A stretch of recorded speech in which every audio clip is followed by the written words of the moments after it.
If you're watching this, it's because you want to save more money, but you're wondering how on earth are you going to do that when your expenses are so high, your income is not as high as it should be? What do you do? That's exactly what you're going to learn on today's episode. Hey friends, welcome to the Jolie Harris Show. Let's dive into today's episode.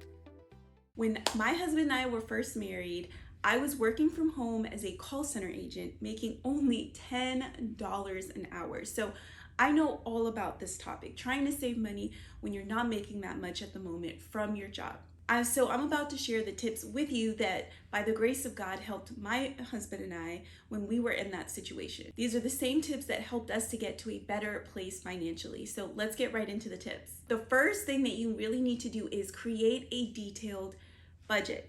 If you do not have a budget, you're going to constantly wonder where the money is going because you're just spending and spending and spending. So that is the first thing that you need to do. I have a free budget template that is super simple, free to use. You don't need to download any apps.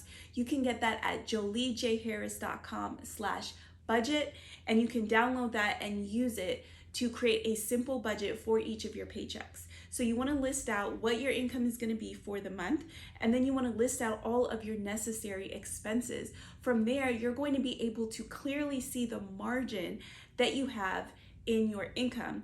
And you also want to track your spending. Now, this budget template does have a place to do that because you want to go back and see where the money is actually going. That's going to help you take that first step of taking control of your finances instead of feeling like your finances are controlling you. Now, the second step, once you've done that, is to see where you can cut back. And it may be temporarily. The hope is that you are going to be able to increase your pay over time, whether through a promotion, through finding a better job, or whatever the case is, through side hustles. But for now, we want to try and scale back where we can. So think about any subscriptions that you can cancel temporarily.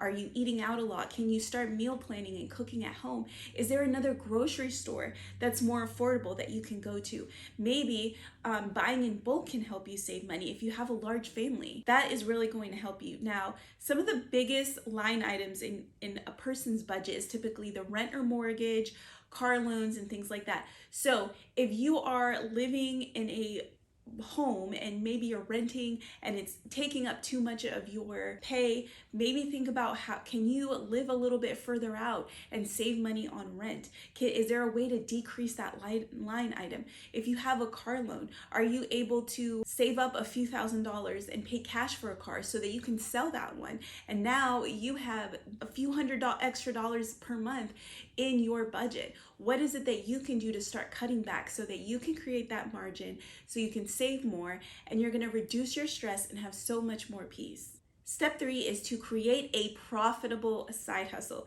This was a big game changer for my husband and I because I started a freelance writing side hustle from home, and God, by the grace of God, turned that into an entire career that really helped get my family and I to the next level financially. So what you want to do is start thinking about the skills that you have, the interests that you have. How can you make a profit from that? What is it that you can do on the side that can be a blessing to someone else, solve a problem for someone else, but also help you bring in extra income? The key here is we're looking at the short term, trying to increase your income quickly, and a side hustle is one of the best ways to do that. If you want a little bit of guidance with this, I do have a free side hustle business plan that you can download. Just go to joliejharris.com/plan and you can get a free copy of that.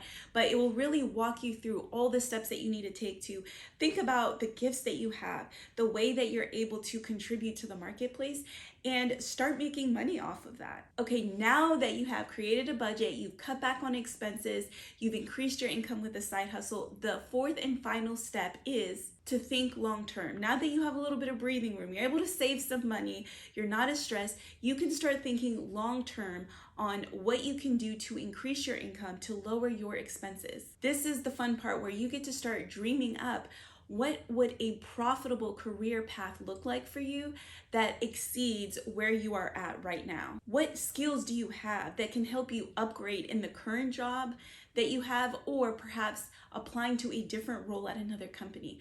What is it that you can do? Start dreaming up some ideas. Start thinking long term. What is a profitable career path that you can start working on long term, creating a long term path so that you can look forward to a better life while doing something that you actually enjoy. So that's it. Those are the 4 simple steps. Step 1, you want to create that budget so that you know where you stand. Step 2, you want to make room in your budget by cutting back temporarily on as many expenses as you can. Step 3, you want to create a profitable side hustle so that you quickly increase your income. And step 4 is you start thinking long term to a career path that can help you have a better future. If you want to know more about how to get started with a side hustle while juggling a 9-to-5, I have a video that breaks all of that down. I'll leave it up on the screen for you. Make sure you check it out. I know it's really going to help you. All right, until next time.